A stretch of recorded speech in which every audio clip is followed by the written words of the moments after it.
Yes. There's a public perception on MACC now in relation to the there's low success rate of MACC. Because they were saying that MACC is going for only cases, small cases. They say that not enough big fishes or many cases. So they're saying that maybe MACC is just going for only for certain cases, being selective. So, and also because of the low success rate, in particular for big fish cases. So, and then they're saying that they don't understand that it is because of what you say, because of the cases or the rates of the covert operations. So what would you say on this matter? What is your view on the perception? That's a very good question. Thank you for that question. An excellent question. Public perception is really very, very important, because without good public perceptions of what the work that is going on, they don't get support. And the MACC needs the support of the public to cooperate in reporting offenses and crimes. But the public has different expectations about what it is that MACC ought to be doing.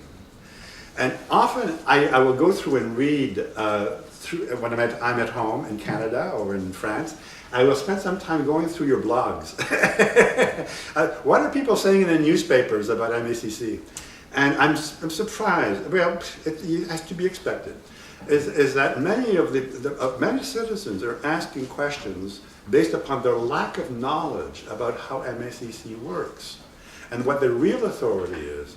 And why can you not tell us about this big fish or here, this big fish here? And the response will come from an officer, well, it's under investigation. And you know that this is the response you don't want. But you got to understand that when you're in the middle of an investigation, you cannot talk about that. And it's hard for the citizens to accept that, because the citizens often think that they're hiding something, that they don't want to reveal something. There is a proper time and a place for revelations to take place, and a proper time for the inquiry to take place as to whether everything was done properly and disclosed. So sometimes bloggers, or people who write letters to the editor, don't fully understand the procedure and the authority of how things work.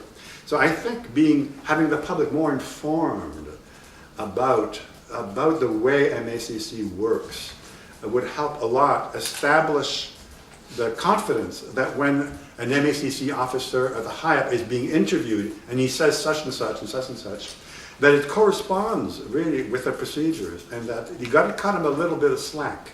Cut him, not all the slack, but cut him a little bit of slack. You know that there are 5 supervisory bodies that oversight MACC. I don't imagine any other organization that has that many bodies. I don't know when they get a chance to do all their work. And I would imagine if you were a citizen that didn't believe in the integrity of MACC, and if you had a choice, we give you the option, I want you to sit in on each one of these oversight committees and ask any questions that you want.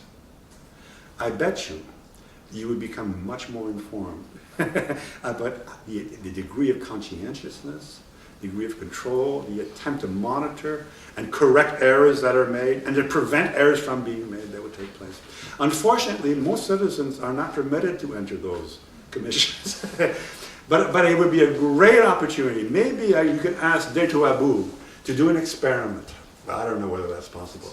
For you, the public citizens, to identify a representative of the community who would be willing to sit in and to watch and see what's going on. And then they come back and report publicly to the general public as to what she learned or he learned as a result of that exercise. And I think that would help establish the credibility of the system that's there to strengthen, to monitor, to reinforce, and to supervise the conduct of MACC officers.